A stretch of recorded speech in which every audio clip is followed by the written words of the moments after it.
Hello, HMS Bobcats. Mr. Flato here. Welcome back to another great week at the Helena Middle School. On today's Bob lesson, I had to, and I made this last year when we were more in the pandemic, so I'm going to have to recycle it a little bit this year, but I had to take one of my favorite movie clips from one of my favorite movies. A lot of your teachers probably know this movie, Rocky IV, with Sylvester Stallone and Ivan Drago. Um, and I had to take one of the scenes from it. It kind of inspired me. It's always inspired me, but it inspired me last year. And in this scene, you will see Rocky Balboa, who is an Italian American fighter, boxer, and he is going to Russia to fight Ivan Drago, who's this huge Russian dude, super muscly, bound, has all the training, the techniques, the technology at the time, all of it dialed in perfect. And he's inspired to go fight this guy because in the previous fight, his really good friend died in the ring. Remember, it's a movie, so we don't have to get too worked up here, but it's a movie. And so he goes to Russia and he doesn't have any of the training. He doesn't have any of the technology. He doesn't have any of the things that Ivan Drago has. But instead of finding an excuse, he finds a way to make the elements work, to adapt to the environment, and to get his training in. And what I love about this and how it relates to middle school students is the perseverance and the grit that really is needed and required to be successful as a sixth grader, seventh grader, eighth grader, high school, and especially as an adult. Taking some of those lessons. We are faced with adversity almost every day. Some of us big adversity, some of us small adversity, some of us like every day, all day, some of us spread out more every week, every month, but we're all faced with adversity. And when we're faced with adversity in less than ideal situations, whether that's your home life or your family or whatever else it may be, you really do have a decision to make.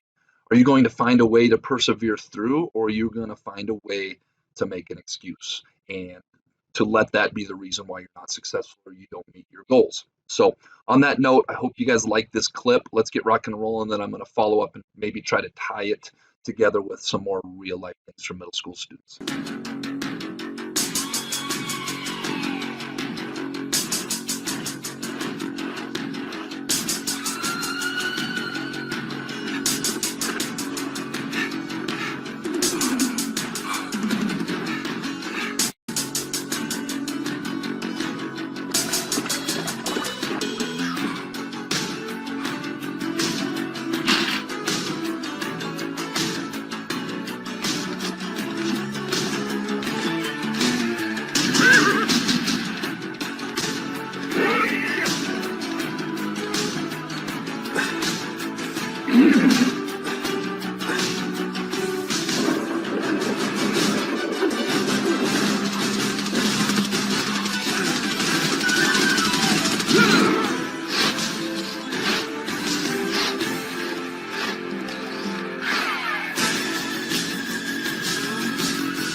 Wow, a little throwback to 1985, way before all of you were born.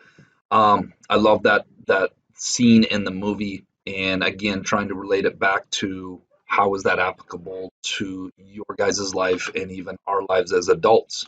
Are we making excuses in life when we could be persevering and practicing some grit and a growth mindset and finding a way to overcome the challenges and the struggles that come our way, whether that's academically, whether that's with our own personal health and self-care, whether that's with our friendships, our relationships, whether that's with any other aspect of life. I think as human beings, it's really easy to stop and to quit and to give up or to go a different direction when we're faced with adversity in life and things aren't going as smoothly as we would like.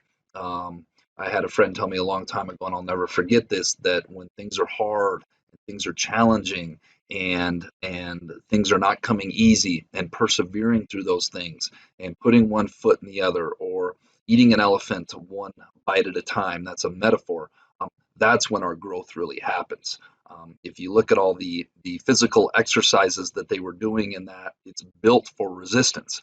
Whenever we face resistance with our physical workouts, whether it's running, lifting weights, or doing any other sort of physical exertion, that pushback or that resistance is what grows us and makes us stronger. And that metaphor can be carried over to all other aspects of life. So something for you to think about.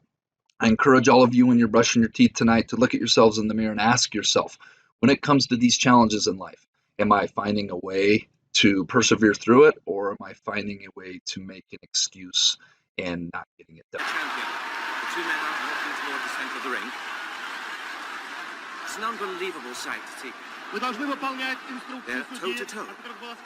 The Russian towers above the American. It's a true case of David and Goliath here. It's unbelievable, the condition of both men, but the Russian champion... I must break you. You know what it says back there about wanna be you? Yeah. Forget it. Thanks, Paul.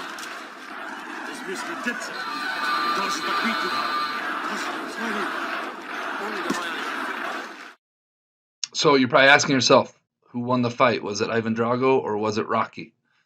You'll have to go watch the movie and see. All right, this week's Jelly Bean Question of the Week winners: Emily League, Maddox Horton, Shada Kuhn, Calvin Mokstead, Cale Covey, and Derek Wilson. The answer was 19 possible rooms in the hotel that could be theirs. All right, this week's Jelly Bean Question of the Week comes from Erin Anderson. She shared this one with me. How do you fit 100 math teachers into a room that only holds 99 people? Hint, math teachers, hint, think long division. There's a term in there. If you think you know, submit your answer to the Bob box. Get it turned in by the end of the week, and tune in next week to see if you're a winner. All right, Bobcats, let's make it a great week at the Helena Middle School.